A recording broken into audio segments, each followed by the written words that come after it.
Good morning, this is the Eager Beaver Show. You are listening to a True North Eager Beaver Media Incorporated podcast.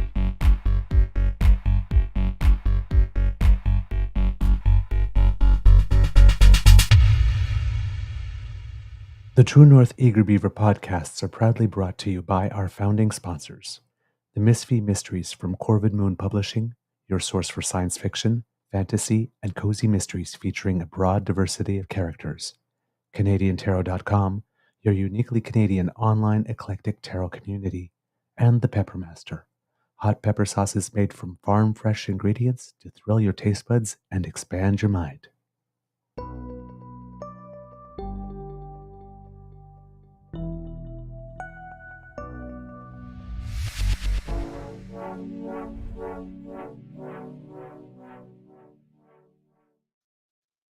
Well, hey, good morning.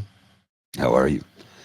I am feeling great. I think you hear my kettle boiling in the background. That's okay. I'll have to kick my compressor on. Some things just, technology can be fun, even when it isn't. If that makes any sense. So I hope everybody's doing good this morning. I am feeling really good on a Friday. Yes, I'm going to start the show solo. Mr. Beaver will join shortly. While he's on the road. So he's going to be on his phone joining from parts unknown, somewhere between K-Town and Ottawa on the 401 to the 416 while he is on a bus. And I am enjoying a great cup of coffee this morning. So yes, we would like to start off the day as we always do by. Oh, there he is. Let's see if you can hear him. If we can hear him well, and he can start the show for us. Good day, Hello sir. there. Hey, yeah, you're audible, and there's not a lot of background noise, so that's pretty good. Oh, fantastic. All right. Well, hey, this is an experiment. Daily Beaver Morning Show first. Well, There you good go. morning. And hello, kids, and welcome to Season 3 and episode number 310 of the Daily Beaver Morning Show here on... 314. Oh, sorry. 314. 314, sorry. The Daily Beaver Morning Show here on the Dry Media Network. I'm on the road, yeah. Yeah, it's working. I'm surprised like that there's like almost no background noise. Now your voice isn't as strong as it normally is because you're just on earbuds, but there's no background noise, so that's pretty good. Well, I'm on a mega bus, so I actually went upstairs and went to the front of the bus, so there's far away from the engine and the road. That makes sense. Yeah, that definitely helps. Always thinking. And you get a good view too up there, don't you, dude? I've never been on one, so. Oh, it's gorgeous. Take a look. Oh yeah. Oh wow.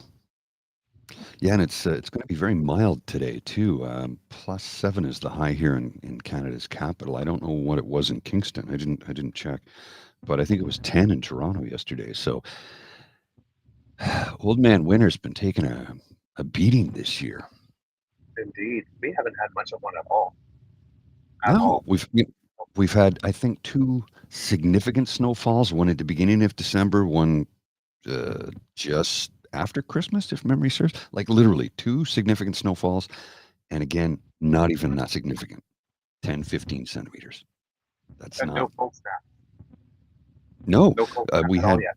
we literally had, I think, 3 days where it was -25 to -28. 3.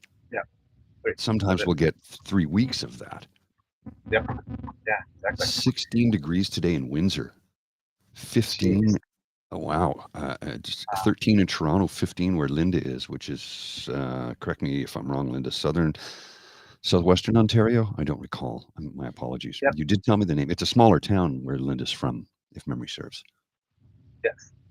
I'm your host, the Daily Beaver, pronouns he, him, he, Mr. Beaver A, and with me as always is my good friend, Mr. Grizzly. A big thank you goes to our podcast founding sponsors, the Flabbergasted, the Misfit Mysteries from Corbin Moon Publishing, and CanadianTarot.com. I do not know what kind of a show we have for you today because I am without tabs today. Well, that's okay. Because We're I going to be only have winging it a one little bit. screen. I've got So it should another. be interesting. I've got another guest that's going to join us shortly. A bit of a surprise guest. Okay. Gonna help out with hosting duties today. All right. Mr. Grizzly, how is your mental health this morning? Surprisingly good, actually. When you consider that yesterday I was in an incredible amount of physical pain, head to toe, and I wasn't feeling. You know how usually when you're feeling ill, you have all over body aches. Mine, I think, is just Father Time catching up with me. Along with the old injuries coming back to haunt me from my days of athleticism, as I was a pretty serious, well, serious. I was pretty serious about the hockey I played. I was never that good because obviously I never went on to earn a living doing it, but I loved it. And there's a part of me that does miss it, and I would like to get back into it, but I'm going to have to ease back into it. You're supposed to get in shape to play hockey, not play hockey to get in shape. Although I'm a goaltender, so in my instance, it's going to require yoga and a lot of stretching. Yep. Never miss an opportunity to stretch. Yoga is the big thing. I think it'll help with my spinal flexibility. My hips are very flexible. My issue is I've got a very stiff spine because 3 lower discs are starting to degenerate and calcify. Okay. Yay. All right. Well, Mr. Grizzly, why don't you start us off this morning? You got something? Sure thing. So I don't know if you happen to see the fact that I'm looking at it right here, and it's amazing the amount of people looking for Vladimir Putin right now. And I'm wondering if they're all bots or if they're paid. But they're stumping for Vladimir Putin because of the interview that Tucker Carlson just conducted in conducted in Kremlin in Moscow. And the interview is basically a puff piece. He had hard-hitting questions like those that are delivered to Pierre Poilievre by any of the favored media outlets he chooses to use. And a lot of people are coming to Putin's defense because Putin says, in the war of propaganda, it's very difficult to defeat the United States because the United States controls all of the world's media. Look. The United States does not control the world's media. It's just that the United States became the best at exporting culture. Correct. You got to remember there's an entire United Kingdom that has their own independent newspapers, India, China. None of those are controlled by the United States of America. Now, the U.S. has been slowly infiltrating Canadian media and taking it over the last, 15 years, thanks to Stephen Harper, selling off and allowing the selling off of Canadian media outlets to U.S. ownership by having a larger stake, 60% or higher in some cases. Yes. And that, of course, allows them to control the narrative, and in which case it is very often a right-wing spun narrative because Chatham Asset Management, which is the hedge fund that controls Post Media, is largely a GOP-related and funded Christian right-wing evangelical pile of shit. Is what it is, because there's nothing Christian about anything they do. They just want to control you and control the narrative. So Putin's right in the sense that it's difficult to defeat the U.S. on propaganda, but this isn't anything anybody with an ounce of sense didn't already know. Correct. I mean, come on. This is not news, people. So people coming in stumping for him, it's just disgusting. Yeah. And then I've seen all these tweets where apparently he refers to the invitation of Hunka to the parliament. And all these people go, oh my God, Putin mentioned Hunka. And it's like, because his word has any worth of credibility. Yeah. Right? So we have this whole group of people, whether or not they're real Canadians or not. That's up for debate. That's the other thing too, right? Online is not real life. No. Every morning when I wake up, the first thing that I need to do when I got on my Twitter is block 12 porn bot accounts that have all decided to follow me or like my tweet while I was sleeping. Yeah. Hello, Russia. So, you know, all these people are like, oh my God, dude. Like, first of all, one, are you even Canadian? Two, you know, are you an actual person that actually went down the rabbit hole, or are you just someone who's being paid to pollute our sites with this content? Because the bot farms, well, they do exist. There are actual people who are paid who have sold their souls. Yes. Like Literally. just spreading this type of content online, whether they believe it or not. And then you get the people that, you know, when we were talking to JB last week, like his dad was like trying to be, they were trying to pull down the rabbit hole. Fortunately, JB was able to get him back. But one of these strategies is to try to, because they know there are more of us than there are them, they have to try to make themselves look like there are more of them than there are of us. Anyway, so it's trying to push this narrative of inevitability. It's inevitable that terror is going to win. Don't resist. Don't fight it. Just accept it's going to happen. It's going to happen. Right? And then they get you to check out or not pay attention or just give up. I mean, this is a strategy. That's totally that's what it is. That's exactly what it is. And you're absolutely right. These are people who sold their soul to the highest bidder because all they want is money. They care nothing about the damage that's done.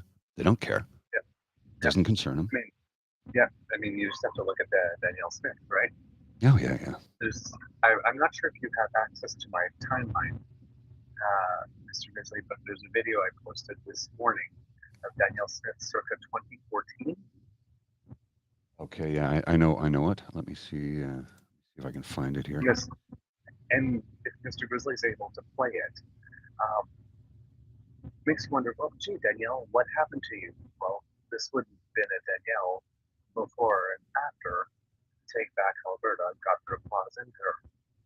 Now, we know what she got on her end of the deal because she was somebody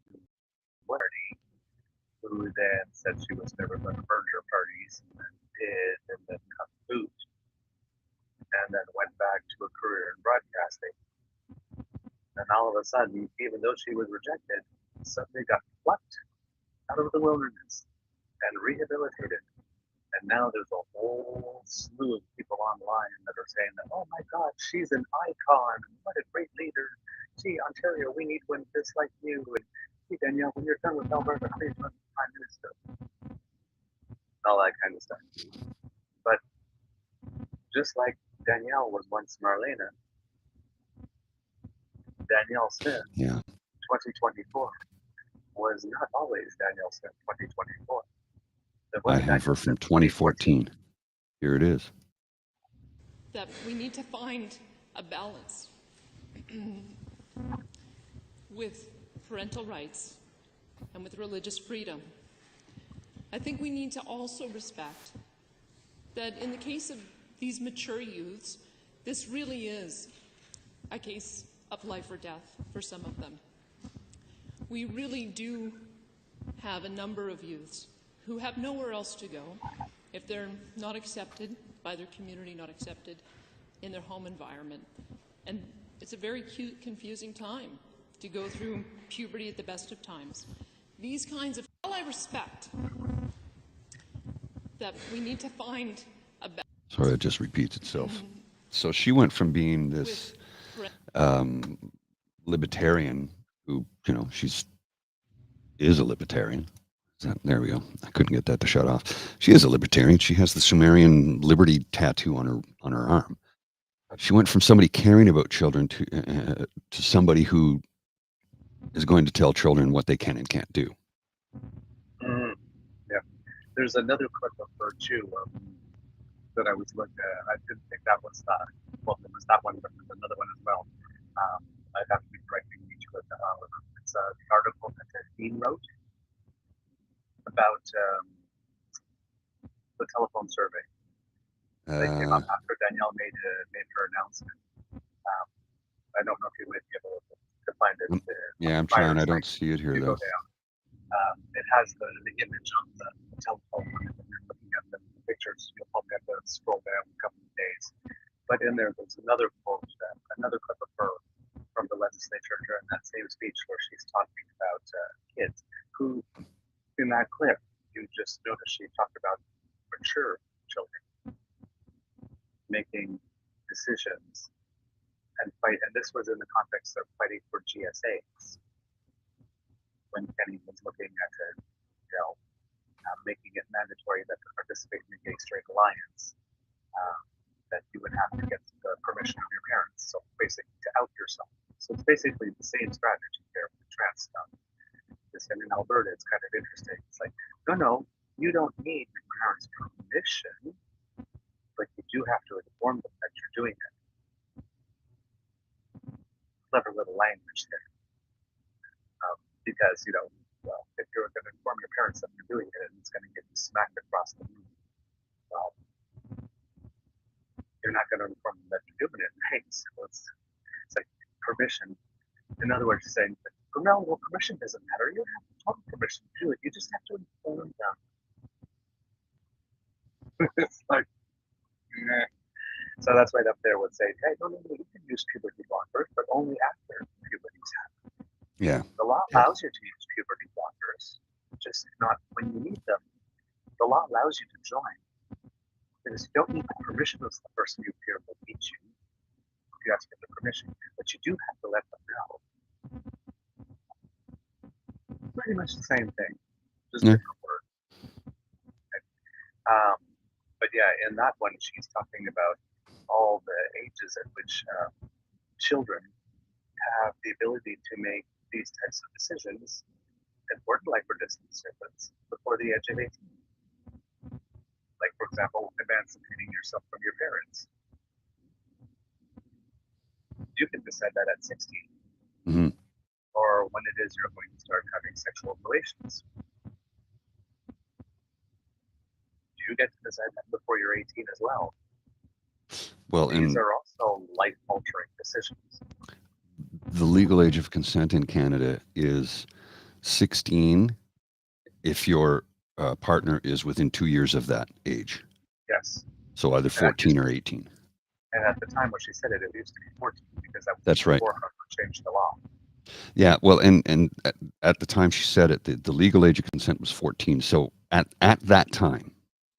At that time. And this sounds icky as can be, but this is how the law was. At that time, I could have married a 14-year-old girl because she's not a woman at that age, even though she probably could conceive. I could marry a 14-year-old girl because that was the age of consent. If you were 2 years less than day. Yes. And she needed parents' permission, I believe, to marry at 14. But legally, it could have been done. So here's how the law, this is why they changed the rules, because I could have married a 14-year-old girl, which is ew. And we could have every conceivable, possible, imaginable style of pornographic sex you can think of, completely legal, because you're married. However, the way the law worked, if you took a photograph of it, you've just committed a crime. Yeah. Because she's minor. So I'm like, yeah, that law needed to change for good reason, because really, 55-year-old man marrying a 14-year-old, that's disgusting because she's a girl. Oh, was it 55-year-old man? I thought it still had to be within 2 years. No, now the law has changed, but back then I could have. Back then, I could have married. At my age, I could have married a 14-year-old girl. That's what I'm saying. And again, you could have every type of conceivable, imaginable pornographic sex you can think of, and you've done nothing wrong unless you take a picture of it, in which case you've just created child porn with your spouse. That's why they changed the rules. Well, that and amongst a few other things, why they changed the law, which was, a holdover from 150 years ago. Yeah. 14-year-olds would marry 20-year-olds all the time back then. That's it was true. It's not uncommon. Back then, like 150 years ago, it was quite common. You were of birthing age, get in there and be a broodmare. I mean, You needed children to help work the land, work the farm, take care of you. And you probably had a lot of children because most of them weren't going to make it out of childhood, right? That's true. They'd get measles or mumps or rubella. Oh, wait a minute. Isn't that kind of happening right now with idiot people who've decided that vaccines are bad because a former playmate on Facebook said so? How is it we live in the most informed time in history with access to all of the world's knowledge right here in the palm of my hand? Every piece of knowledge on earth is available to me right now, live. And yet we live in the dumbest time. The dumbest You have to time. look. It's like this. It's like the saying goes: you can read a course in college, but you can't make it think. Well, this is true. This is true. I like that.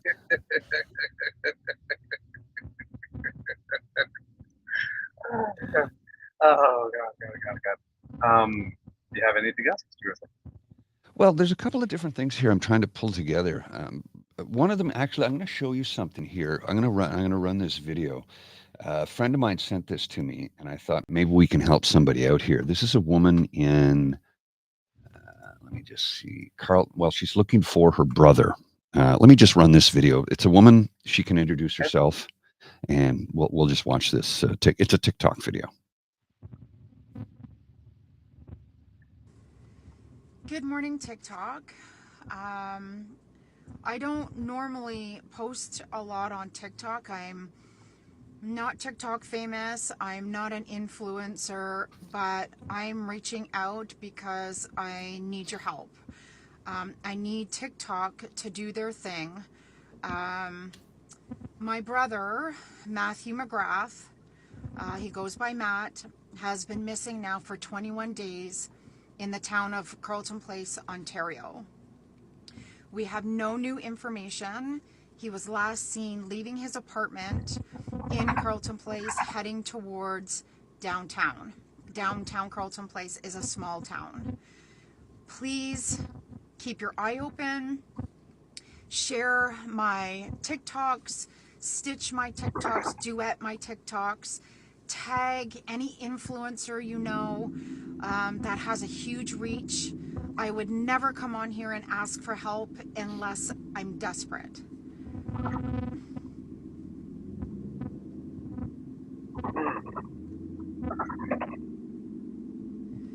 My brother is all I have left. Our parents are gone, and it's just him and I. And I need him to come home. I'm begging for your help.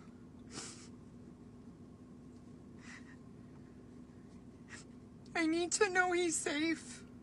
I need to know he's okay. I need to get him home. Again, I'm not an influencer. I'm not popular on Facebook. I'm not popular on TikTok, but I need your help. I'm asking anyone and everyone anywhere, especially in Ontario, Canada, to share his picture. He could be anywhere. We don't know the situation on why he left or how he disappeared. He was last seen on foot. He does not drive. This is his missing poster. Please look at his picture. He's about 5'10", 150 pounds, tall and slim. He's got bushy hair, blondish gray. Normally does not wear a ball cap. He loves the Montreal Canadiens.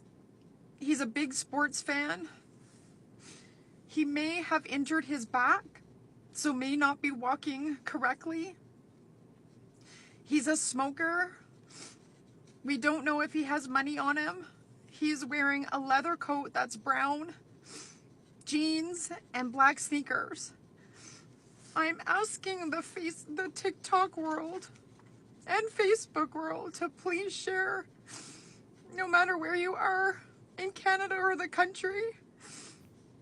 I just want him home, safe and sound.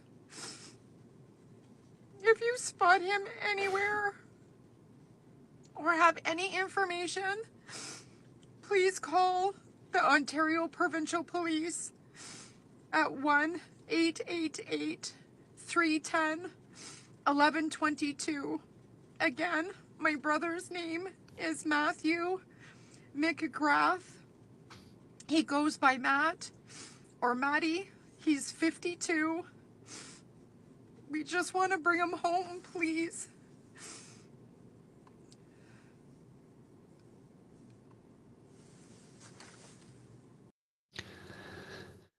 Well, that's pretty heavy.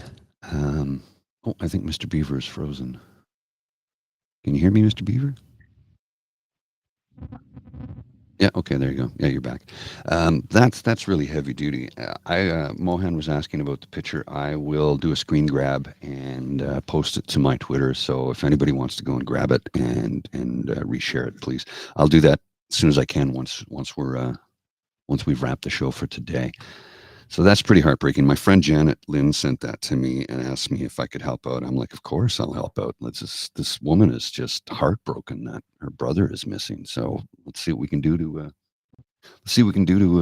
make things a little bit better if we can help out. I hope it turns out to be a happy ending, but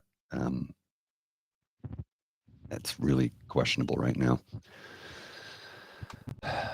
That's pretty heavy, but sometimes that's just how the world is, heavy.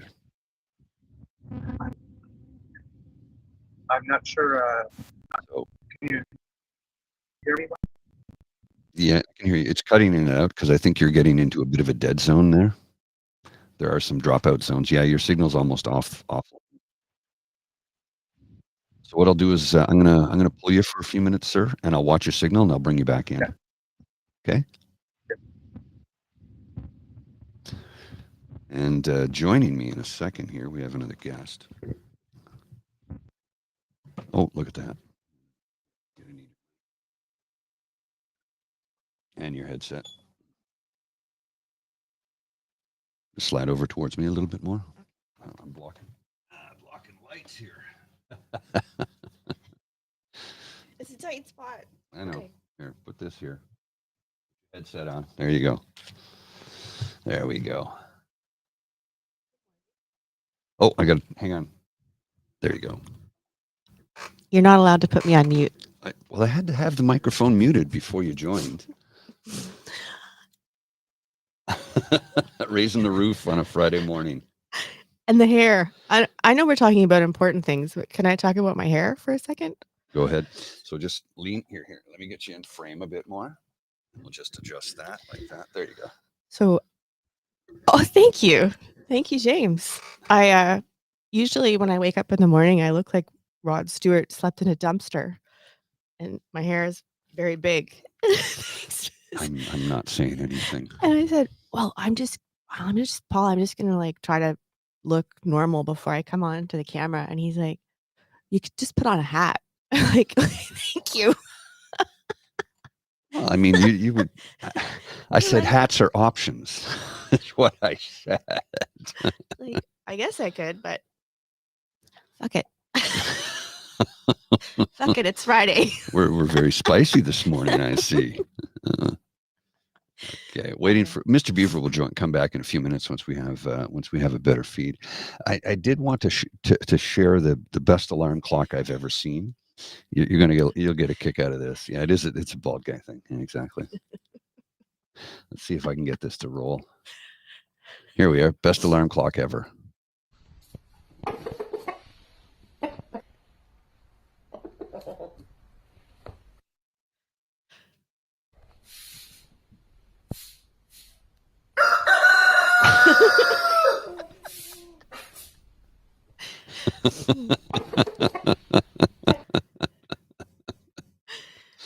That's the best alarm clock ever. Awesome.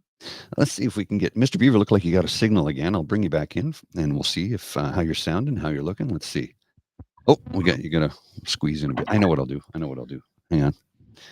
I'll do. It's too early in the morning for squeezing. Wait a minute, I'm not ready yet. Oh, okay. All right. Give us a Hi, minute. I'll bring you Douglas. back in a moment.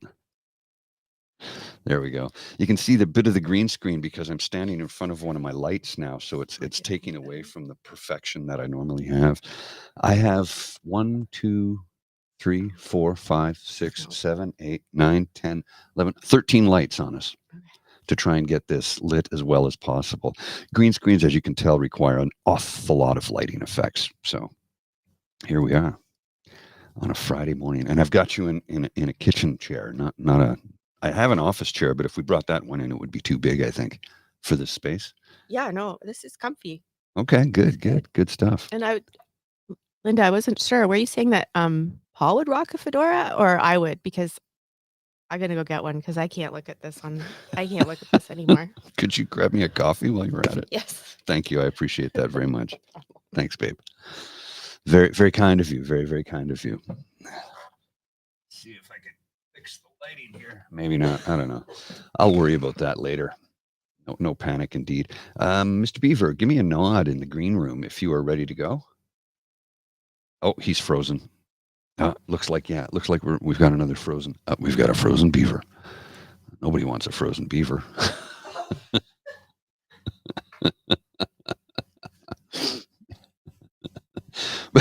Okay.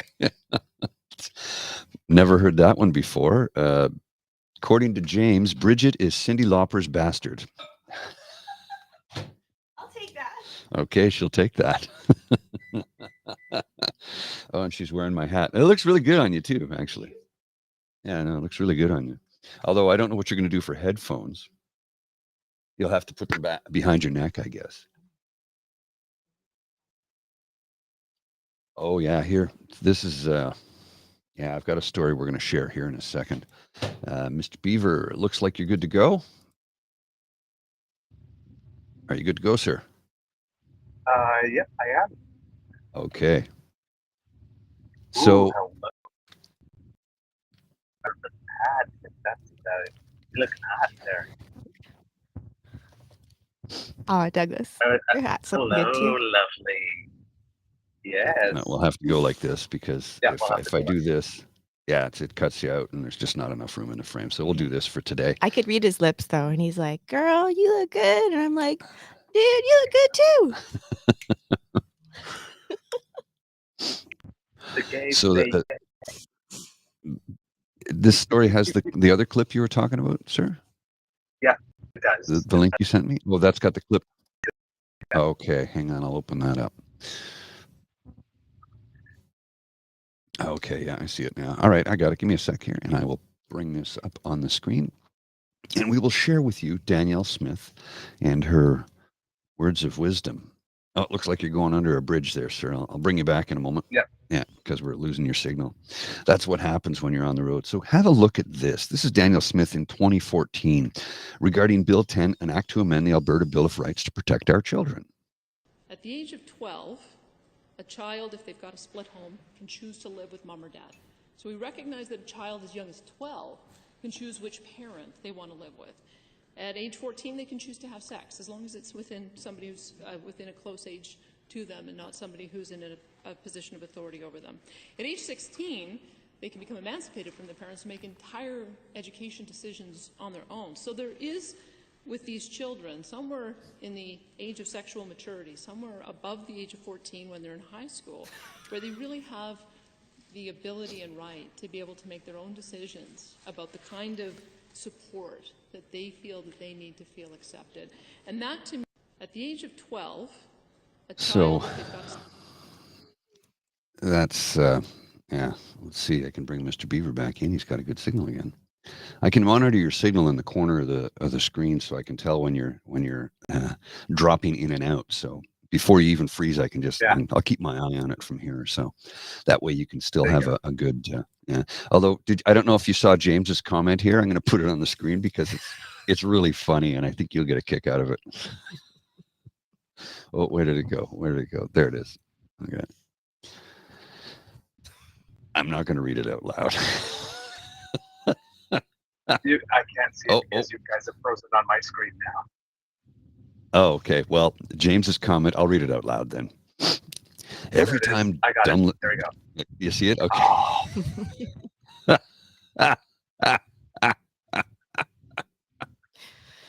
This is a good one. It's a funny one. Write it down. Write it down. I'd just like a question answered, which was sorry, I can't remember who asked it, about how many people are on the bus with you, Douglas. And I'd like to know, can anybody hear this? No, he's got earbuds in, so there's a nobody will hear. certain number- Nobody else can hear it, but they can hear me a little bit. But there's only about maybe 5 other people in here, and I'm running set seat way at the front, so hopefully I'm disturbing as few people as possible. Yeah, exactly. Yeah, so that clip was very interesting. Danielle now, she seems to have changed her tune. And there seems to be some articles out today saying that I guess people are starting to ask her who she consulted, because she keeps on bringing up that story of that one transgender person. And she assures us that she has consulted widely, but for some reason, nobody with whom she has consulted is stepping up and saying, yeah, that's true. And she does not have a list of at least community-based organizations and medical-based organizations with whom she has allegedly consulted widely to produce proactively. I wouldn't expect her to produce, and I wouldn't expect anybody to ask to say individuals with whom you consulted, because this is a very private issue. But you should be able to say whether or not you consulted with the Alberta Pediatric Society or not. Yeah, and she has community-based organizations that have a long history and a proven track record of providing successful services to the transgender community. So I don't know with whom she consulted widely, but she assures us that she did. But then again, she says a lot of things. She says a lot of things, and a lot of them are garbage. And pulled from her well, yeah. I know it's so easy to go there. It is, and I'm really, really fighting to not do it. I'm really trying to hold back this morning, because it's Friday and we want to have a little bit lighter day. We've had a couple of heavy days this week. Last week was a heavy week. Holy crap! I mean, so yeah, let's try and keep it a little lighter today if we can. I don't know if we can do that. I don't know if it's right for us to do that. What do you think? I think we have to talk about the hard things, and we also have to take a break just to bring some joy back to our hearts, so that we can keep, oh gosh, I'm getting like all churchy or something, so that we can carry on, because we can't dwell on the hard stuff all the time, because you'll burn out, right? Yes, that's very true. Yeah, very, very true. That's very wise. I agree. That's why we try to balance it out a little bit, Pardon? Have a little bit of silliness and bring some news about Canadians that make us proud and all that kind of stuff. Oh, since we want to talk about light stuff, the Juno Award nominations came out a couple of days ago. Oh yeah, I haven't seen them yet. Yeah. Yeah, you should probably bring them up. That way you can probably give a couple of kudos.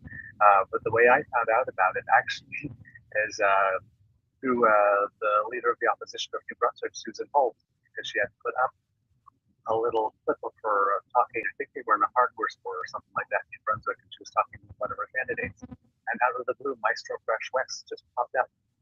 Yeah, he's in St. John. He moved to St. John during the pandemic. Yep, he just popped up and announced to them that he had just found out that he had got a nomination for Juno this year. So that's how I knew that they were out. And you'll never guess in what category. The most unlikely category you would suspect. Country? Best children's album. Oh, okay. Well, I think country would be pretty unexpected too. I mean, as well, yeah. Did you know that? But yeah, there's a TikTok Juno Fan Choice Award. Yes. And some of the nominees, I'm sorry, but I've never heard of. Actually, most of the nominees I've never heard of. I guess I'm getting old and not spending enough time on TikTok. Shub's on the list. DJ Shub? I think so. I don't know. I don't know who that is. From Tribe Called Red. Oh, okay. Mm-hmm. I formerly Tribe Called Red. Yeah, I assume that's who it is. What else have we Well, got the here? Nazi- Single of the year. Confetti, Charlotte Cardin. Always, Daniel Caesar. Pretty Girl Era. I can't read that. A Little Bit Happy Talk. And Greedy from Tate McRae. Okay. Greedy. Kids, International Album of the Year. Hold on. I What's posted that? it on. I posted Greedy on my Twitter feed a couple of days ago for the show. I did Okay. not know this song existed until the NHL All-Star game, because apparently she performed at the NHL All-Star game on the ice, and apparently some of the people were like leading some hockey teams and some other events, and she was there.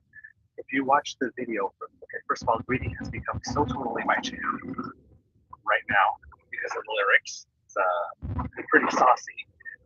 But Tate McRae was, I think, on So You Think You Can Dance, the United States version a while ago. She was one of the first Canadians to ever make it on the show.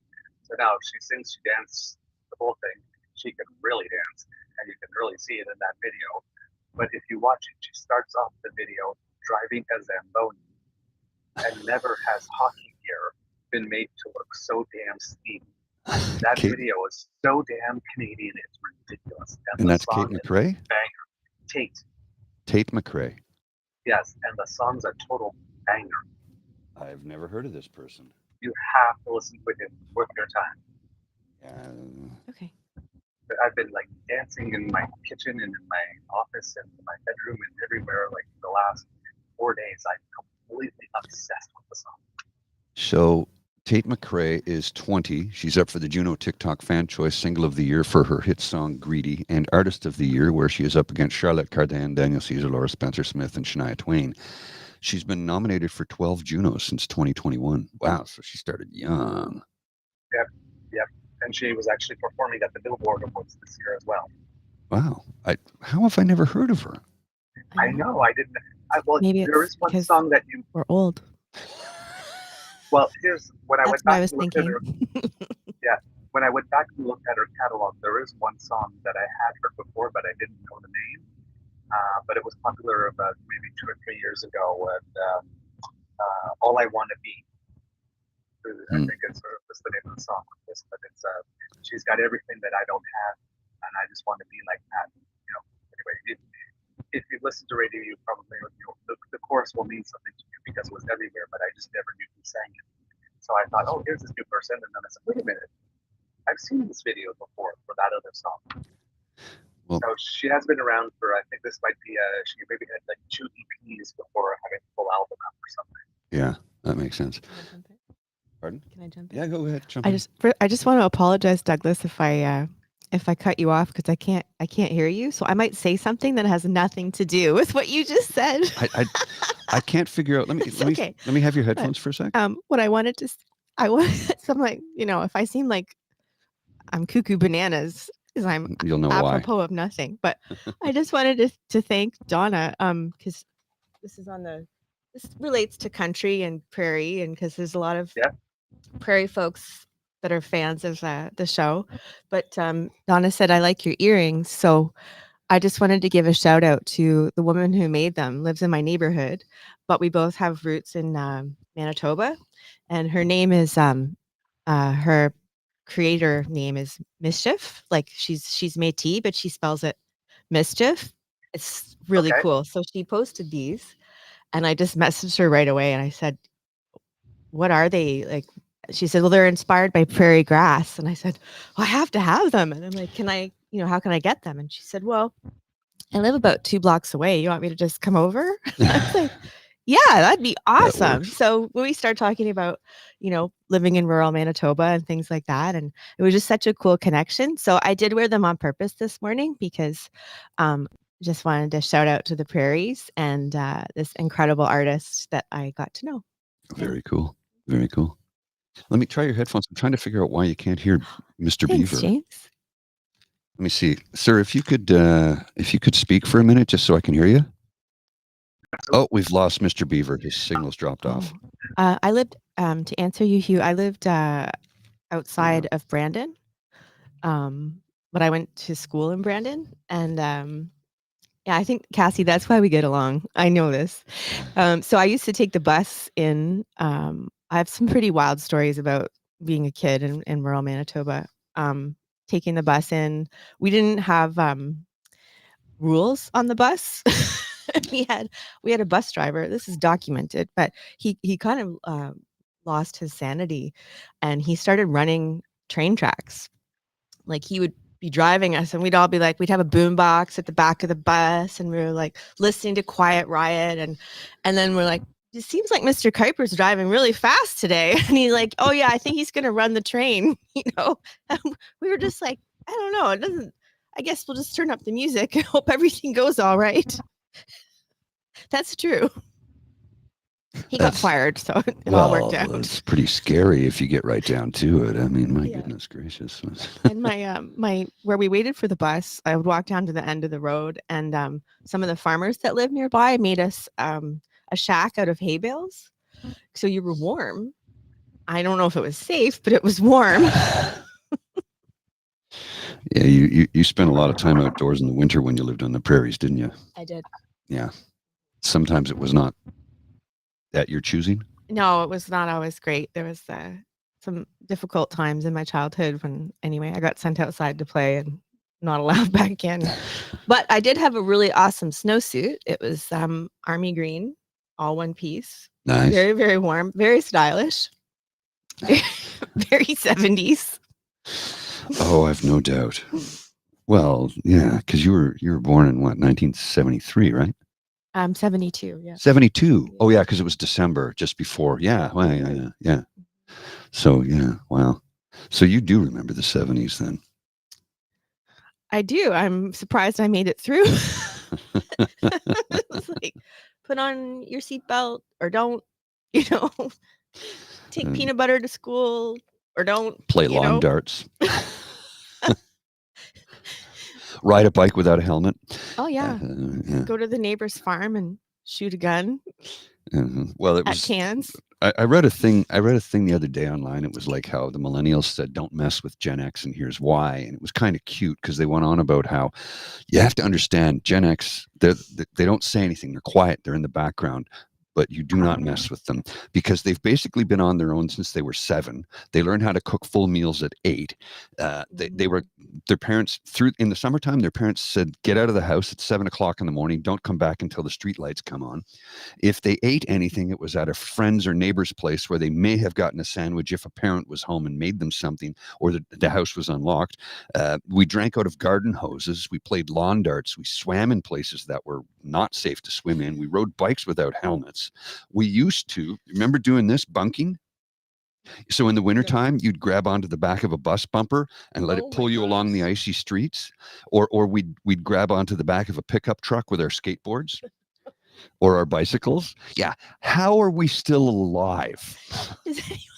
We have to talk about tetherball. I'm sorry, Douglas. I'm cutting you off. Yeah. Go ahead, sir. I'm Gen X, and by the age of 5, I already knew how to cook 5 meals. And I went to do groceries alone and came back, and I could do groceries alone, and I didn't come back with only Captain Crunch toilet paper. Can you hear him now? No, but I can read. I can read his lips. Okay. 5 meals. You could cook 5 meals. No, when he was 5. That's incredible. 5, yes. Yeah. Yep. I have mad respect for that. I have no idea why you can't hear him. It's okay. Does anyone? So I remember one of the meals I had. I don't know why I remember this, but it was like, just at someone's house. Everyone's hungry. A couple of kids. So we're like, oh, there's a Sara Lee cake in the freezer. I mean, that should do it. It's just no plates. Just eat. We ate the whole thing. It was delicious. What Linda says here, we rode in the back of pickups at full speed down dirt roads. Yes. We did. This is legitimate things we did. I don't know how we're still alive. Cassie, I'm so jealous you got to ride a horse. Oh, sorry. Can you hear me now?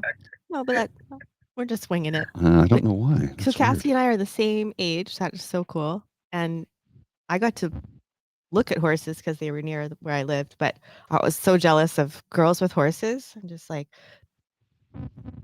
they're basic. Oh, I'm not going to say it. They're like 2,000-pound vibrators. Well, sure. Yeah, I guess. Yeah, I read that in a novel. I didn't make it up. There's someplace So it's just funny. I know what I did here. Gave you the wrong headphones. Here, you need to use these. Hang on. Yeah. No, We got the kids in the chat going. So talking about the McCain cakes too. When you mentioned this earlier, first place I went, McCain deep and delicious cakes Delicious. Sometimes with the plastic on the top. you don't even have to cook the Oh, cake God. mix. You can just eat it. It's delicious. raw cake mix. Yeah, exactly, Miss Miss Shadika. Those McCain deep and delicious cakes were light for me. I could eat a whole one to myself. Little tiny toothpick kid I was. Yep. Because if the lid was off, it did not stand a chance.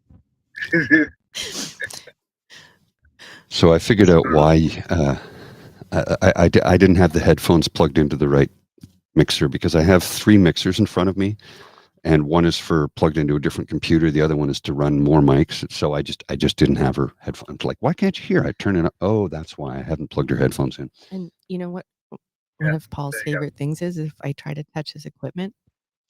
Like if I watch this. Don't do that. I just need to turn the volume down. Don't touch that. You don't know what you're doing. Well, actually, I beg to differ because where are we? You don't know this. I do have a radio background. Yes, I know. Okay, well, But not you don't know everybody this does. equipment. I know a mixer. Yeah, You okay. slide it up or down, Ye- louder, quieter, louder, quieter. Yes. I worked at. It's I rocket had. surgery. I had a shortwave radio show in Costa Rica. This is true. It was the Feminist International Radio Endeavor, Mhm. FIRE for short. It was at the University for Peace. And I had no idea what I was doing. And they said, if you show up, you can have a show. And I'm like, okay, I'll be there. 3 buses later. And they stick me in, with them. I had no idea. And technology is not my strength. I'm sure that's obvious. And it was the coolest thing ever. I mean, I don't know who listened, but It was an international shortwave radio show, so people could have heard you around the world, right? 100 countries it went to. Wow. I was terrible. I'm not going to lie, but I had fun. Well, you did it for the experience, right? Yeah, and I was 19, so I was just like, woo! Why not? Yeah, I'll do some of that. Let's do some of that radio. Let's do some radio. James, I hope you're not giving me a porn name because that's a terrible name. What? Jesus Bridget.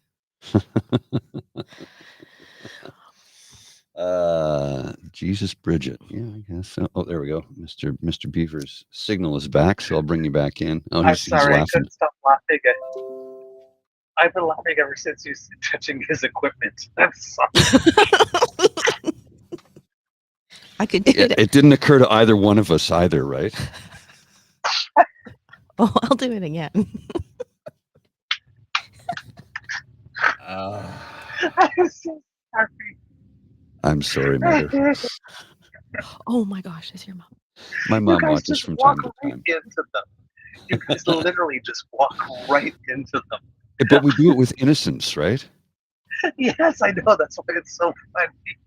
He I'm said he doesn't like me touching his equipment. I'm thinking, I am so sorry, Paul's mom, if you're listening, because one time we were in his car together, and I just reached in and turned down the stereo because I couldn't hear an effing thing, and he called his mom after to say, "You're never gonna believe what she did." I said, "But I'm still gonna go out with her." She's like, "Good for you." Let go a little bit of control. You don't understand. You don't touch the man's car stereo. She just reached up and turned the volume down. I was like, who does that? I was flabbergasted. Hi, Mr. Grizzly's mom. I'm not responsible today. Today it's on me.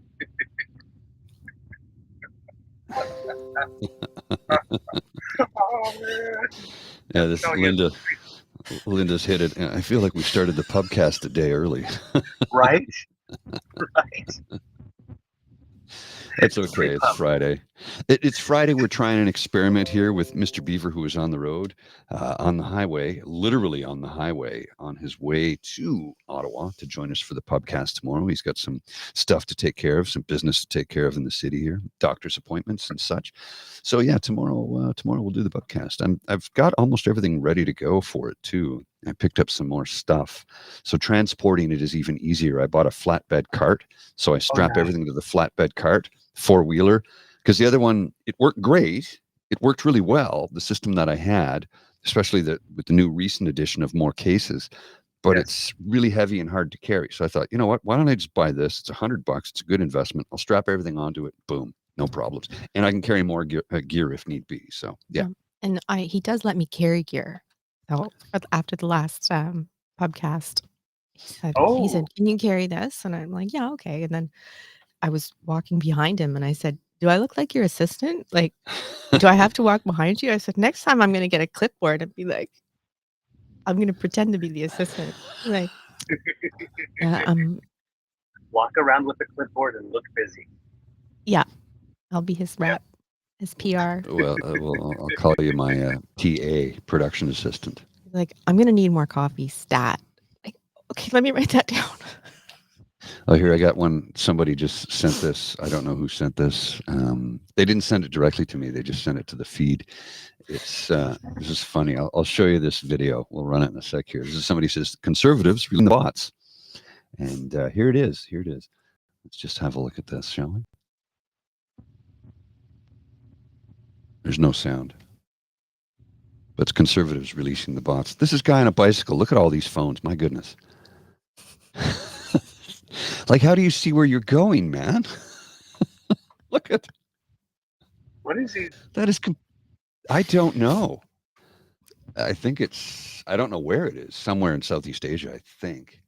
Definitely not in North America. You'd get arrested for even trying to pull a stunt like that, I think. I love what you said, Linda. It's so true. There's just too many screens. He's got more screens than I got tabs. Yeah, exactly. That's a lot of phones. Well, that's let's say that conservatively those phones are $300 a piece. That's a lot of money sitting there. So he must be generating income, and he's not a young gentleman either. We don't see his face, but he's not a spring chicken, as the saying goes. That was my W.C. Fields. Now I know there are tons of people watching this going like, what the hell is a W.C. Fields? Well, there's this thing called Google. If you put it in the Googler, you'll find out there's a lot of people who have stolen from W.C. Fields. Matter of fact, oftentimes it was thought that W.C. Fields and Winston Churchill were almost one and the same. Because they both consumed copious quantities of alcohol on a daily basis. They look similar and they said a lot of the same things. But W.C. Fields came from the vaudeville days, for those of you who don't know. You can look them up. Chickadee. Yeah. Right. See? I think we're losing a bit of your feed there. Can you hear us, sir? Yeah. I can hear you, yes. But I'm there's a bit of a delay.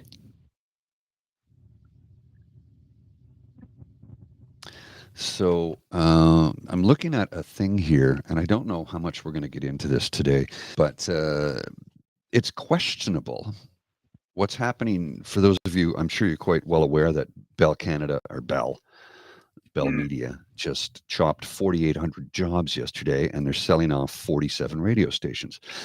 Now, here's a question for somebody in the legal profession, because part of their license to broadcast, they have to provide local news. That's a requirement of their license. But they've cut local news right across the board. Montreal, Ottawa, and Toronto were the only places that will have local noon and 6 p.m. news.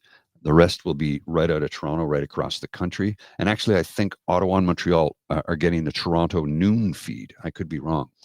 But here's the thing. I just realized something here. It says local news cuts at Bell come after it was granted $40 million in regulatory relief.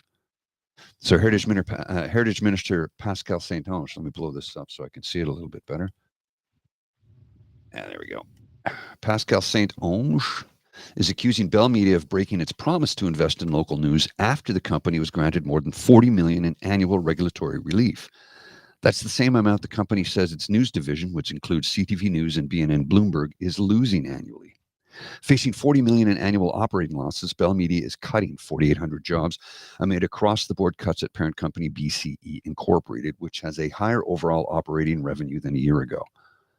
This is all about returning money for the shareholders. That's all it is.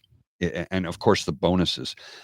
What did the CEO earn last year? I think his salary is $900,000 and another $14 million in bonuses or something to that effect. 14 million, or it might have been 13. Either what's a million between friends? This is just beyond the pale. And apparently I'm not supposed to say that. Somebody said beyond the pale is a racist, bigoted statement. And I don't know how that is. Apparently it is. And if it is, I apologize, but I don't know how that possibly could be. But then again, there you go. You learn new stuff every single day. And I did learn that a little while ago, but I'm trying to curb myself from saying it, but I can't remember why it's supposed to be such a bad thing. It is, though, I'm told. So if I'm understanding correctly, Bell was losing $40 million on local news and that type of stuff. So the federal government came in and gave them $40 million and then they shut down. Regulatory relief. Yeah. So I think they're probably in violation of their licensing agreement with CRTC. It's saying, here's a good one. The company is laying the blame for cuts at the feet of regulators and policymakers. But Saint-Onge says the government has worked to help the news industry, and at some point, companies have to chip in too. The Liberal government's new Online Streaming Act came into effect last April and abolished certain licensing fees, which Saint-Onge says will save the company some $40 million a year. So this is all about padding the pockets of the shareholders and the board members and the CEO and some of their underlings. Because if they've saved the company 40 million and the company's like, well, we lost 40 million, we just saved you 40 million. And the company was granted 40 million. So isn't that 80 million? 40 million in savings. Here's another 40 million. That's 80 million, but you cut the news because it cost you 40 million. The math is not mathing here, folks. This thing stinks. I'm not sure. Yeah, I'm not sure if they gave them 40 million on top of making. Was it 40 million on top of making those cuts? Well, it's not the it cuts, says but here. The changes to the licensing regulations, or was that the company was granted in time? Well, it says the company was granted more than 40 million in annual regulatory relief. Yeah, regulatory relief. Yeah, so yeah, it wasn't two payments of $40 million. No, they saved them 40 and gave them 40. If I understand. 40 in addition. Okay. To the 40 million that's in savings. What I'm wondering. Yeah, well, the wording here is a little difficult to understand, but it says facing $40 million of regulatory relief means that they've changed the second thing that you said when they changed with the new bill, changed the obligations that they had, which would result in $40 million in savings. So that would be the same $40 million. Just wondering if there was like $40 million in cash on top of that. So they said they were facing 40 million in annual operating losses. So they're cutting 4,800 jobs, but they were granted 40 million in regulatory relief. So this again is all about greed, nothing more. Yeah. Nothing more. So that's what it is. So they weren't handed $40 million in cash, but what they were done is they said, this is the balance, this is the problem that we have. So they changed what it is that they had to do. They basically reduced their operating costs by $40 million by making changes to laws and regulations. And then instead of saying, okay, now we have that $40 million to spend towards that, they decided to cut the jobs anyway. Yeah, this is greed, nothing more. This is really bad. I think it's possible they could lose their license over this, or at least be up for review, because they are in violation. So here it is. I've got the numbers right here. So BCE, Bell Canada Enterprises, CEO is Mirko Bibic, appointed in January of 2020. He has a tenure of 4.08 years. Total yearly compensation is $13.59 million. $13,590,000, comprised of 10.3% salary and 89.7% bonuses, including company stock and options. He directly owns 0.002% of the company's shares, worth $1.1 million. Sorry, I'm just saying bye to Vim. Oh, okay. Sorry. Sorry. President of Bell Media earns $900,000 base salary. Wade Oosterman, meanwhile, who serves as president of Bell Media, collected nearly $4.88 million in total compensation last year, including a base salary of $900,000. So why don't we just pay these two greedy bastards their salary, get no bonuses? We'll put the bonuses back into the company, into the employees who make the fucking company. And, you know, that $40 million you were saved in regulatory fees by the federal government with the program they came up with. This is greed, pure, simple, and plain. Nothing more. It's all it is. But on the upside, does anybody know how we go about buying a radio station? I understand a lot of them have been bought up by smaller independent companies. I don't know how many, but I heard something to that effect. See if I can find the source here. Sold radio. I would definitely not have a problem owning a radio station. That would be fun. Well, it's very expensive, but... Well, it turns out not that well. I mean, I don't know what it is in Canada, but you know, according to the United States, it wasn't that expensive. Because, as I keep on mentioning, that was a strategy that one of the Republicans did. When the radio station went under, they came in and bought them, and then put them with the shows like Alex Jones and Rush Limbaugh, and just 24/7 blasting in people's ears for a very, very much lower cost than it would take to do a national television ad campaign. Yeah, I heard something to the effect that 45 stations that they're selling. Bell Media to sell 45 stations to 7 companies as part of a major restructuring costs. I don't know the names of the companies. Let's see. Why does that not work properly? My screen, I normally keep everything at 125%. For some reason, it's gone to 100. I don't understand that. Bell Chief Legal and Regulator Officer Robert Malcolmson told the Canadian press, it's a significant divestiture. It's because it's not a viable business anymore. We will continue to operate ones that are viable, but this is a business that's going in the wrong direction. Here's the best part. A friend of mine sent me a thing earlier today. Bell, which is selling off 45 stations and axed 4,800 people, operates its radio division under the iHeart Radio brand. Can we say irony? Isn't it ironic? Don't you think? Don't you think? Vista Radio is buying 21 stations in the province of BC. Maritime Broadcasting System Limited will acquire 5 stations in New Brunswick. Arsenal Media will purchase 7 stations in Quebec. Stations being divested in Ontario are being split among 4 companies. Whiteout Communications Group Limited, which will purchase 4 stations in Hamilton and St. Catharines. Durham Radio Inc. buys 3 in Lindsay and Peterborough. My Broadcasting Corp. gets 4 in Kingston and Brockville. Zoomer Media buys CJOS FM Owen Sound. No terms for the sales were disclosed, and all are pending CRTC approval. So there's a list here. What I'll do is I will put this link in the chat for anybody who is interested in reading about, because I'm not going to go through the whole thing. There's a lot to read here.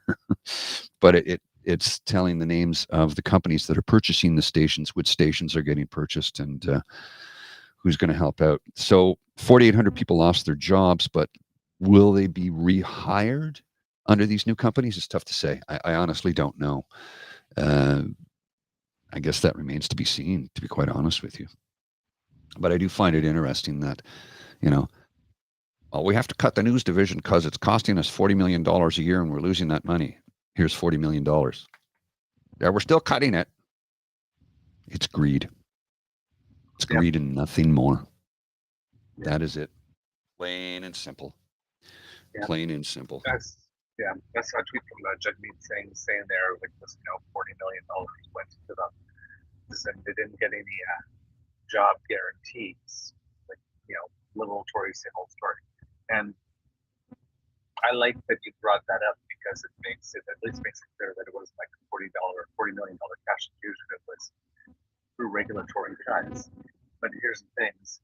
I don't know about you, Mr. Caitlin, but I've never remembered a government anywhere, provincial or federal, in my entire lifetime asking for a jobs guarantee for any infusion of cash in any way, shape, or form. Yeah. It's never happened. Yeah. I'm not sure what the reason for that is. I'm not sure if there's a legal reason that can't be done or something, but yeah. It just seems to me that if you're saying that you're going to have to cut a division and cut jobs, if this doesn't happen, then you get the help that you should be at least contractually obligated in some way to maintain those jobs for a certain amount of time. Yeah. Yeah, it's all very suspicious. Cassie here, don't a lot of stations use outside programming instead of local now? That is true. But they do, as per their licensing agreement with the CRTC, they do have to provide a certain amount of local news. So I don't know what's going on. Like a lot of, you might have a local morning show, and then the afternoon and all that until they get to the drive home is usually from somebody somewhere else. Yes, please, darling. Someone somewhere else usually has like our friend Laura, who we interviewed a while back. Laura Manella, she works for, I think, 3 or 4 stations. My buddy John works for, I think he's got 5 different shows on. Now, the shows that he's doing are largely on US-based stations, but all from here in Ottawa. And I think he has 3 or 4 in Florida alone. So I think that's kind of interesting. That's another thing too. Hughes stating here, AI doesn't require benefits or a vacation, or and there's a lot of videos that I see online now that are beginning to frighten me, and they're frightening me because they're using AI voices. And here's why it frightens me. I ain't got nothing else, man. Like, when they put me out to pasture because I can no longer do my day job, this was what I was relying on. If they replace us with AI, I'm trying to get my narration stuff going through Audible so I can narrate books.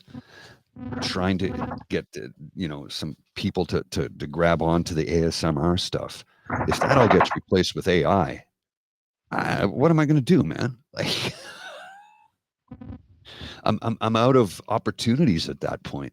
So it's a little bit scary. It's like I'm not going to be able to go back into construction at 65. It's just simply not a viable option. So I don't know.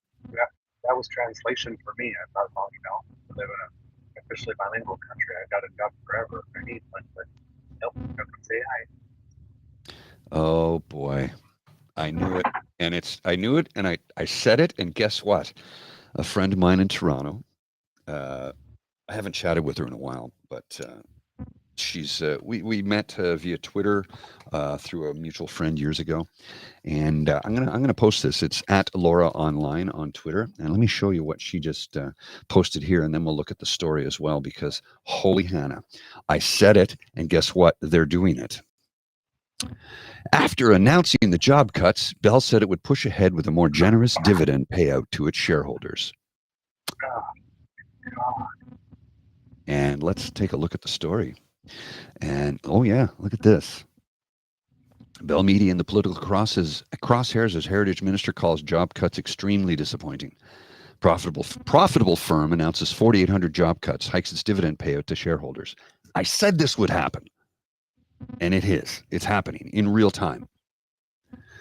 Bell's decision to lay off thousands of its employees, including hundreds of journalists, has drawn the ire of the federal heritage minister, who said Thursday the telecom giant has broken a long-held promise to deliver quality local news. Speaking to reporters in Parliament Hill after Bell said it would slash 4,800 jobs, Heritage Minister Pascal Saint-Onge said past governments allowed the company to consolidate media and buy up local TV and radio assets in exchange for a commitment to maintain these services. In the past decade, when acquisitions were allowed by these big companies, it came with a promise, Saint-Onge said. Today, they backed away from that promise. Saint-Onge said it's not like Bell is teetering on the edge of bankruptcy. They're still making billions of dollars. They're still a very profitable company, and they still have the capacity and the means to hold up their end of the bargain, which is deliver news reports. I'm going to put this link to this story in the chat for those of you who are interested. Look, this is really scary what is happening. 4,800 people suddenly have lost their livelihood. Yes, they will certainly get a severance package. what we don't know. And will it be enough? Probably not. There are people who will leave radio altogether and never come back to it. There are probably some decent journalists out there who will just walk away from this altogether because they're like, I just can't do this anymore. It's all very troubling. It's all very disturbing. And again, it all goes back to the almighty dollar. It's just greed. They said it. They said it right here. It's in print. They're going to increase their shareholders' dividends.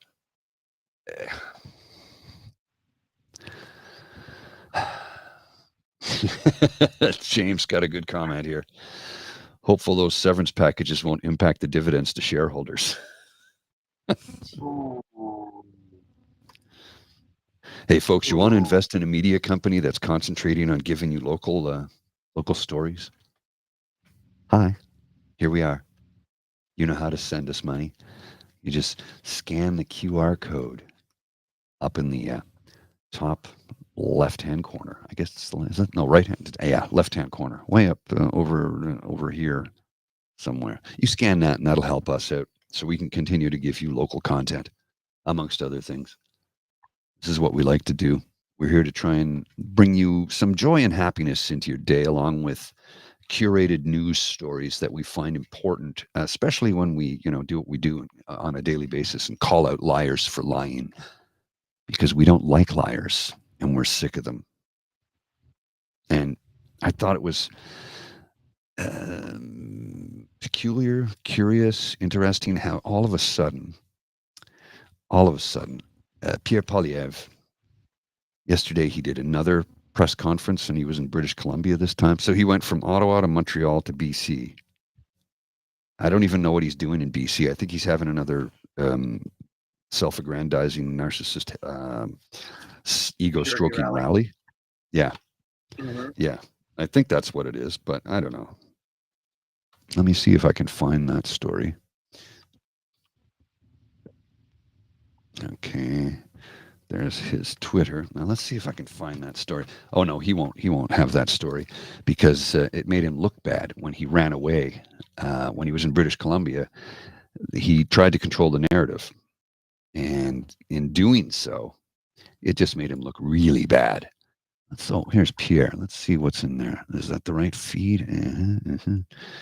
Acts the facts. Pierre Poilievre has accomplished nothing since 2004. Pierre Poilievre has a long history of attacking unions' collective bargaining rights. Pierre Poilievre is not a medical expert. He's not a scientist, and he attacks journalists.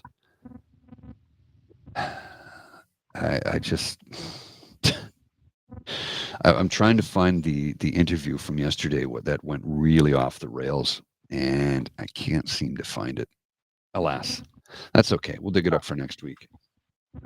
This is a slightly different topic, but I'm just watching the chat about 3 people at least have said they would be correspondents speaking about local news. So Cassie for Manitoba, yes, Hugh for Peterborough, Dan for Ontario's farmer community.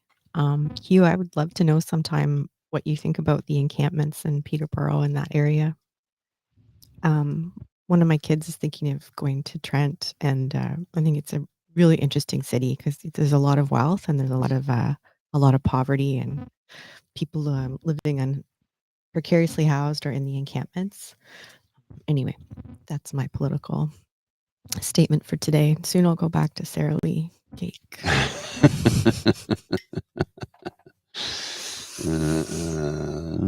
Sara Lee. Nobody does it quite like Sara Lee. Is that how it goes? Sara Lee. I don't remember. I remember seeing the commercial years ago, but it's been a long, long time. Now, I can't seem to find that interview clip. I'll dig it up for Monday's show. Yeah, I'll have to dig it up for Monday's show. Oh, looks like we lost Mr. Beaver. I don't know if it was a battery issue or if he just lost his signal, but he's gone completely from the feed. So it could very well be just a tech glitch. I don't know. Oh. It all depends on what part of the highway he's on. And I misspoke, Dan. So you're not representing farmers, but no, Dan's in downtown Toronto. I knew that you lived down. Anyway, people do urban farming. You could cover that. No, all of the local politics that you speak about are super interesting. So yes, so great if you were a local correspondent. Well, it's something we're working on. There's a few different things. We've got some pokers in the fire. It's just trying to get everything together and operational at the same time. It's like I only have a limited budget to send out equipment across the country. So, yeah, we're working towards stuff. It takes time. I wouldn't mind doing I'd have to admit, I love my community, and it's quite, there's a lot of good things, socially progressive things happening there too. It's also a very bougie neighborhood, so I could do reporting live from Westboro if anyone wanted me to. Do the Westboro report as if okay, what's happening in Westboro today? So Well- Bridget, what is going to be taking place in Westboro today? I'm not really sure because I have to go to my yoga class, but Oh. then I'm gonna get a kale smoothie, and then I might read the news for 5 minutes and talk about it when I go to Bridgehead for coffee with my friend. And I think we could make a lot of change, but first I need to put on my Lululemon pants and go do a downward dog. It's so hard. Life is hard. So and are you going to be walking there? Are you going to be taking the train? Are you going to be driving? What's the Oh no, my husband is going to drop me off in the Beamer, and then he's going to take it to this shop to get fixed, which is so irritating because we only have 2 cars, and now one of them is not working. and are these cars electric or gasoline? Gas. We have 1 gas and 1 electric, just Okay. for the optics, you know. See, that's the funny part, because that's so much about what it is for those folks, the bougie folks who live in a part of town that like to pretend that they really care about everybody when they only care about themselves. We know this. I mean, there are good-hearted, politically passionate people Of course. in my neighborhood too, but there's a little bit of that. There's definitely Also. a lot of that. All right, why don't we wrap it up? It's we're getting on to the 90-minute mark, so I think we'll wrap things up for the day. And I'd like to say thanks for everybody for joining us. It's kind of a different show today. Mr. Beaver was able to report from the road, which I thought was kind of cool. We could make that happen. Wasn't perfect, but you know what? It was an experiment to see if it would work. For the audio version of this, I'll go in and clean up the sound. Oh wait, James is asking me to wait. I don't know if I can show that video though. If without we might get nailed for copyright for that though. James, I did put it in the chat earlier. Let me see here. Maybe we can use it. I don't know. It's one of those things. If I put it up, we might get nailed for a copyright issue, which is my concern. I did put the link in the chat near the beginning here. Let's see if I can find it. It's here somewhere. Hang on. How did you send it to me? I think you sent it via email? The Young PP video. Well, I can't seem to find it here. Just a second. I have my email open. I have the link here. I'll just open it in a new tab. And there we go. Okay, let's have a look at this. Hang on. It's called Young PP. Episode 1, and I think this is Frank Magazine. We'll run it, and I have to pull it down later. I'll pull it down. This is going to be funny. I did watch it earlier. It is quite funny. So enjoy this as much as I did. Here we go. If you want to know where I'm coming from, you have to know where I come from.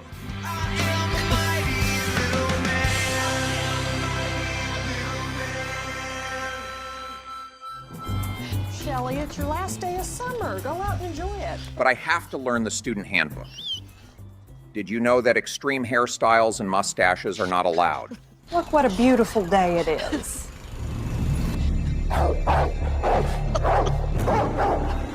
Go play. Go play. If only life were that simple. There, I played. You understand that some people are going to be intimidated by you because of how smart you are? Or maybe they'll recognize my intellect and make me their leader. Lord, look after my son. Don't let him get stuffed in a gym bag. Oh, dear. Yeah. How about we lose the bow tie? Why? Look around, honey. None of the other kids are wearing one. Well, perhaps I'll start a fad. No, you won't. Please trust Mommy. Per the student dress and grooming code, that boy's hair's too long. This boy's wearing sport attire outside of a designated area. And this girl's blouse is diaphanous, which means I can see her brassiere.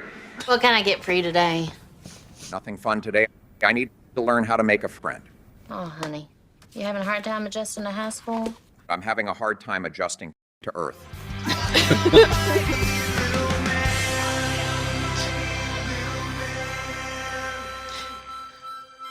I think I just peed a little. I was laughing. Well, we might get a copyright violation from that, and I'll just take it down if that's the case. It's not a big deal. I can always edit it out later.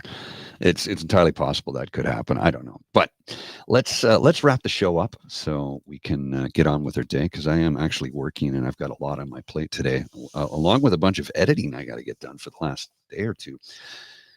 If you look to the corner here, that's our TNEB coffee page where you can send us a donation if you like. You can scan that QR code and you can just donate whatever you like. And we appreciate all donations. And because we do have the ability to have super chat now, you can even donate directly to the chat. And if you scan the QR code covering the both of us right now, that'll take you directly to our pod page, podpage.com. /To North Eager Beaver, put a hyphen between each one of those words, and that'll take you straight to our page. Sponsored by the Ray Girl, the fabulous Ray Girl, who has offered to sponsor it again next season. So we're pretty excited about that. And my goodness, that's an incredible amount of generosity because it's not cheap. So we really are thankful for that, Ray Girl. We do appreciate you. We do appreciate your efforts and your sponsorship. And we're looking for more sponsors, of course, because we are trying to grow the show, and equipment, as anyone knows, is expensive. And every time I think Bridget comes over, I have a new piece of gear in here. I'm not making that up. It's really true. It's like, oh my good Lord, man. And when he's not looking, I adjust settings. That's why I have to reset everything all the time. That's not cool. Not cool at all. So if you want to, you can scan the QR code on the bottom of the screen. That'll take you directly to the pod page. And if you scan the QR code right over here that I'm going to point to, which is right there, sort of behind the mic here, right up there, right underneath the mic, yeah, there you go. Let's see if I can, there we go. Underneath the microphone, that'll take you to our coffee page where you can donate if you so want to do that. And while we're speaking of donations, the greatest nation in the world is donation. Did you know that? You ever heard that before? No? Oh, come on. Donation. Greatest nation in the world is donation. That's from a movie from the early 90s. Joe Pesci and Canada's own, he just won an Oscar for The Whale. Brendan Fraser. Took me a second there. I wanted to say Ryan because there's a million Ryans, but no, Brendan Fraser. So if you want to donate to that QR code, that'll take you to my ASMR where I discuss mental health and how I'm feeling in a soft, soothing voice on a different microphone. This microphone, to be specific, this is a studio mic. These are broadcast mics. The sound is different because it picks up subtle nuances in one's voice. And I hope you enjoy it. So if you ever want to join in on the ASMR mental health chat, Monday evenings at 9 p.m., occasionally I miss it because life gets in the way, but you can scan that QR code if you like to donate to that fund. And that fund is the one that keeps me operational. So I want to say donation. Yes, exactly. Whoops, donation. Oh, James, there you go. You got a fan club. More Bridget from now on, please. Oh, thank you. And Miss, you're asking if I'm okay. Do I not seem okay? I'm probably just a little tired.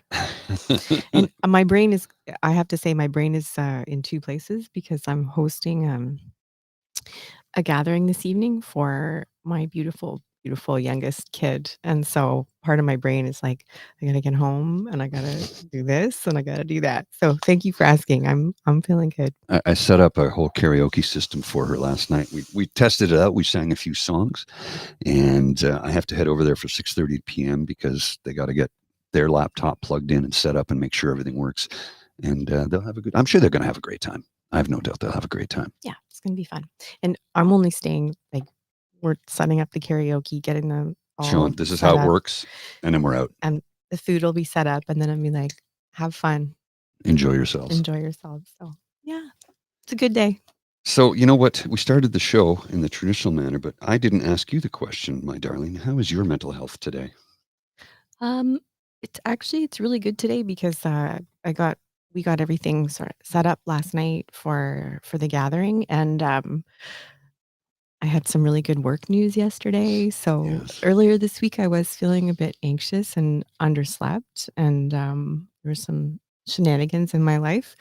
But a good sleep and time with all these good people this morning, hanging out with you, I feel good. Well, and the other thing we did last night was so I recently set Bridget up with some new audio equipment so that she's got a nice sound system in her bedroom now, and we tweaked the living room sound system.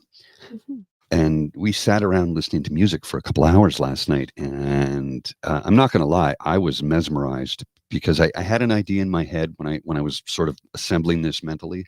Okay, here I'm going to do this. I'll do this. I'll tweak this, do that. I'll add this power amp in, so you'll have a lot more power.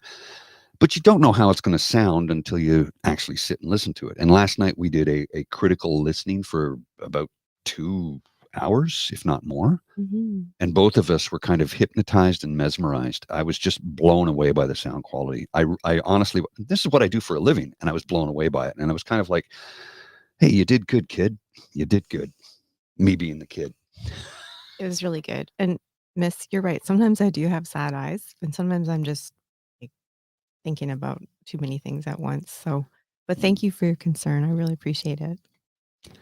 Yes, anxiety is the worst. It's absolutely the worst. It's terrible. Depression is horrible on its own right, but I personally find anxiety to be much worse. Much, much worse. Well, there we go. Maybe we can have more Bridget on Ah, Friday night show sometime thank you. soon. I would love that. That's I don't think I don't know if is James. Are you doing a casual Friday this evening?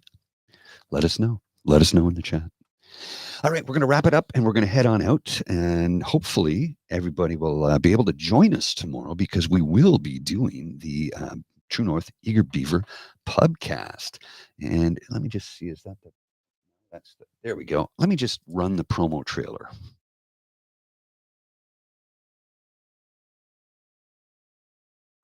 Welcome to the place where everyone knows your name, where everyone's your friend, where good times are had by all. Sit back, relax, pour yourself a beverage and enjoy our company. I know we'll certainly enjoy yours. Welcome to the True North Eager Beaver pubcast. Once a month, we gather at the Lieutenant's Pump at 361 Elgin Street in downtown Ottawa, Canada's capital city, bringing you joy and happiness all day long.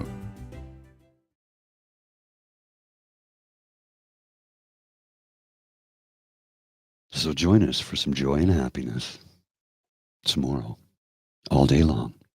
The plan is to go live at noon, run till 4. Sometimes we start at 1, sometimes we start at noon. It all depends because there's a hockey game tomorrow. They've got a lot of buses, so it could get very, very loud around 4:30. So we figured we'd cut out at 4 so that you'd still be able to hear us before it gets excessively loud. Are you coming by for that tomorrow, babe? To be honest, I'm not sure because it's, there's a lot to do today, and then probably catch up on some work and clean my house after the gathering. But I'll definitely be watching, and yeah, I'll be definitely enjoying the chat as always. All righty. Well, thanks for joining us. Thanks to our sponsors, the Peppermaster, the Mystery Mysteries from Corvid Moon Publishing, and CanadianTarot.com, our title sponsors and our founding sponsors. We'd like to thank them because they've been with us from day one. They actually joined us before we even had a single product out there on the air. So thank each and every one of those fine folks. We do have a couple of new sponsors. Well, the Ray Girl, of course, sponsors our pod page. And we do have a new sponsor joining us, I believe, in March. Not quite sure about that yet, but I'll get back to you. You'll see the ads. You'll hear about it once it happens. But between now and then, I hope you have yourselves a wonderful weekend, and we hope to see you tomorrow.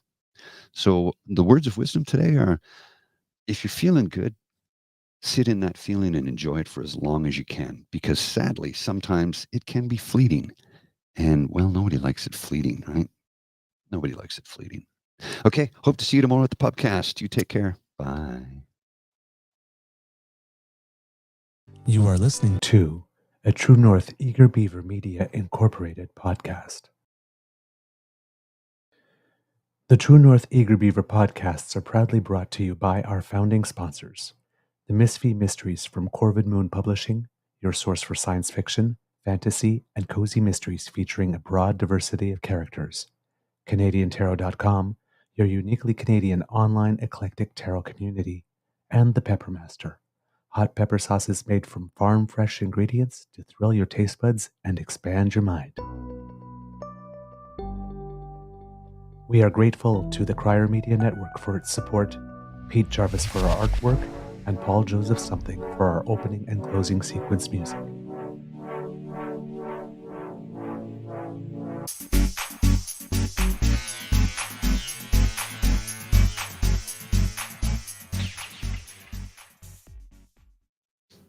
All right, I'm fully mic'd up over here and over here. All right, this is a good time. Hey, babe, how you doing? Taking photos of me, are you, while I'm broadcasting? Cool. All right, so that's it. I'll hopefully see as many as you as possibly can join us tomorrow. Should be a good time. Looking forward to it. Take care. We'll see you then. Bye.